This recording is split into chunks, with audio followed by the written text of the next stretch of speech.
Hi guys. Hope you're doing well. Welcome back to the BRUMA Ants channel. In this video we are going to learn how to care for a very peculiar ant species, Pheidole Pallidula. By the end of the video you will have all the information you need to start growing your own Pheidole Pallidula colony all by yourself. Let's get into it.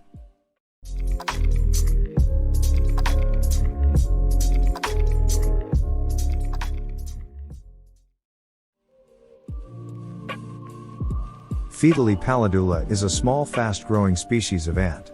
It's mainly a West Mediterranean species, but can easily be found all across Europe. This species is easily recognizable by the characteristic large head of the majors. They use their large and sharp mandibles to break down the food for the smaller workers and the queen, doing a very good job in terms of teamwork. For this reason they are also informally called big-headed ants, which, in my opinion, is the perfect nickname for this species. The fact that the worker ants of a species have different sizes is called polymorphism.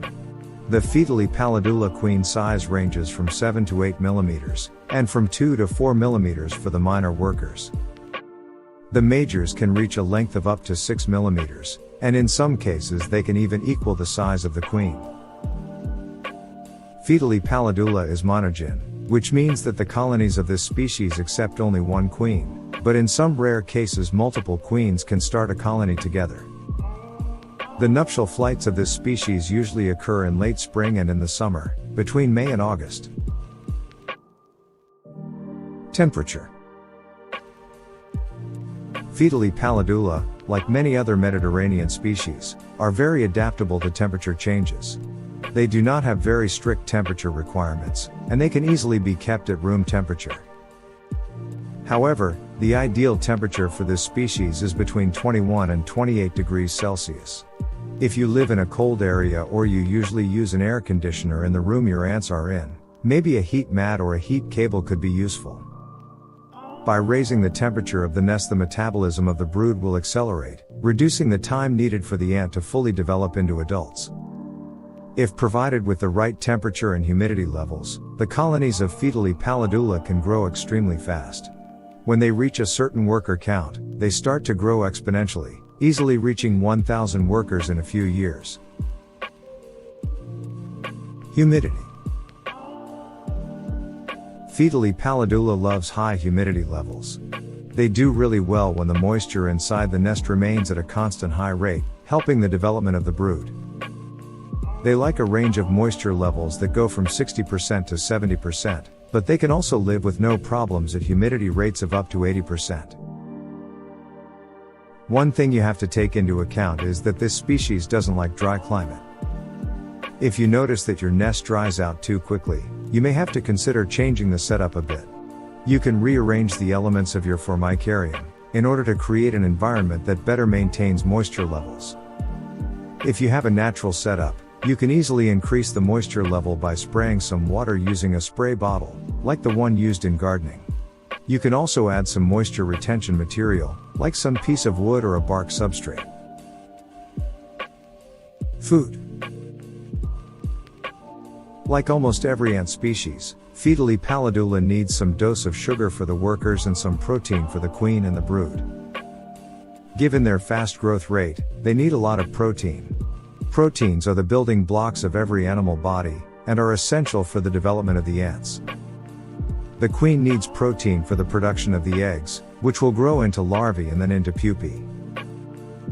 During the life cycle of the ant from egg to adult worker, the brood needs a lot of protein to successfully complete the various stage changes. Once the body of the ant is fully formed, the need for protein fades out, and the need for sugar takes its place. Sugar water should do the job fairly well, providing the colony with a lot of energy. Honey is also a very good source of sugar, maybe mixed with some water.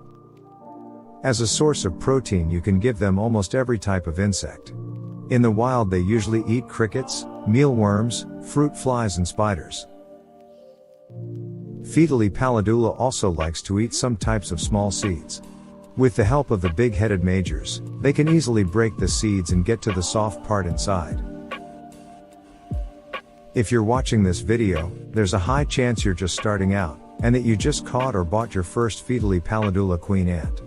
If that's the case, you don't have to worry too much about feeding at this stage. That's because Pheidole Pallidula is a fully claustral species, which means that the queen won't need to eat for at least a month, until she has her first workers. She especially doesn't need protein right now, because she can obtain the protein she needs from the decomposition of her wing muscles. However, if you want, you can give her a little drop of honey or some already broken seeds. That should give her the right amount of energy she will need to start her own ant colony. Hibernation. Pheidole Pallidula needs hibernation. They hibernate through the winter, from around late November to early March. They need at least a couple of months of diapause, a biological phase in which the queen doesn't lay eggs. This phase is very important for the health of the queen, and it's the only time in the whole year when she can peacefully take some rest. For this species, the ideal temperature for hibernation is around 15 degrees Celsius. I would not suggest going a lot lower than this, because in some cases it could create some problems in the long-term growth of the colony. If you haven't any available refrigerator, you can put the colony in the basement or in the garage, where the temperature is not too low and not too high. Nest type. The most important thing you have to consider when choosing the formicarium for Pheidole Pallidula is that they are notoriously extremely good escape artists. For this reason, we have to choose a nest that makes escaping as hard as possible. One of the best solutions to this problem is using an acrylic nest. They are usually built of a bunch of plastic layers, placed tightly one above the other to create the structure of the nest. One of the best aspects of this building system is that it does not create any gaps between the pieces, making it practically escape-proof. With this type of nest we can sleep peacefully at night, knowing that our beloved ants cannot take control of our house by invading it. Another option could be a more naturalistic setup. For this easy nest alternative, all you need is a tank, some dirt and, if you want, some decorations. This nest perfectly replicates their natural environment, making it easier for the ants to settle in. As said before, make sure to choose a tank with no gaps between the panels. I hope you have found this video helpful. Now you too can take care of your Pheidole Pallidula ant colony. If you like the content, make sure to give it a thumbs up. It helps a lot. And if you don't want to miss any future videos, don't forget to subscribe. If you just found your queen and want to know how to create the perfect environment for her, check out this video on how to make a test tube setup. This is the perfect way to start your ant colony. See you soon in another video.